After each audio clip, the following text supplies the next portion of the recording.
วันนี้หมอกลงเยอะบรรยากาศปันวันแบบนี้หมอกลง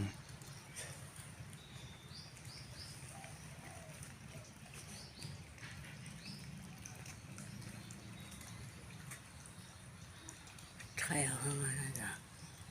ไทยหมอก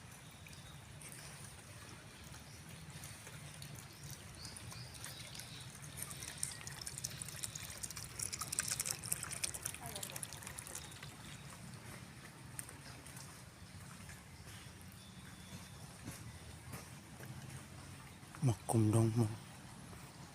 กลุ่มนำนายลง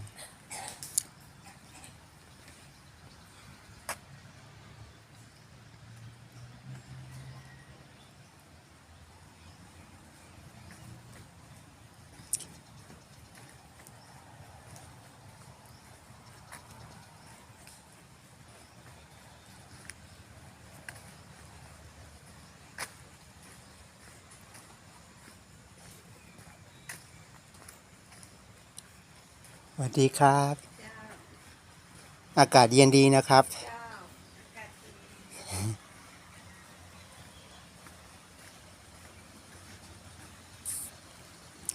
ฝั่งตรงข้ามมีคนมากางเต็นท์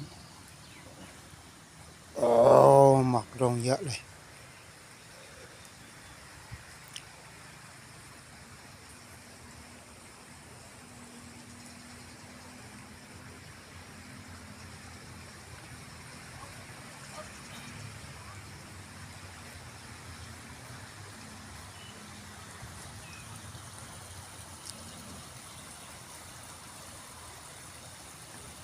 มันป้อยเดินสีเมืองเฮาเลยดิ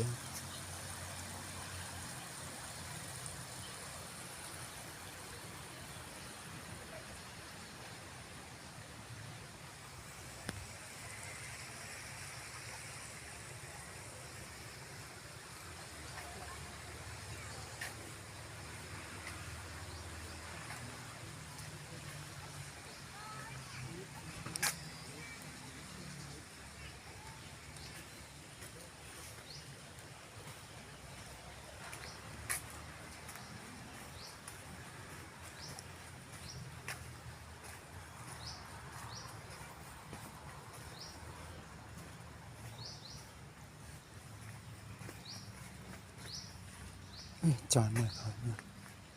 จริงๆกวน